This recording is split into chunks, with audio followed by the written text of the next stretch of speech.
In a sun-dappled forest, there lived a little bird with a very big dream.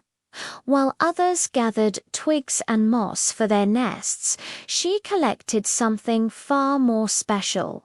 Wishes. She'd find a lost child's wish for a friend, a farmer's wish for rain, and an old woman's wish for one more sunrise.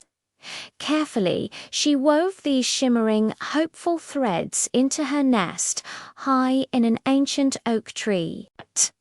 One day, a great storm raged, threatening to tear her delicate creation apart.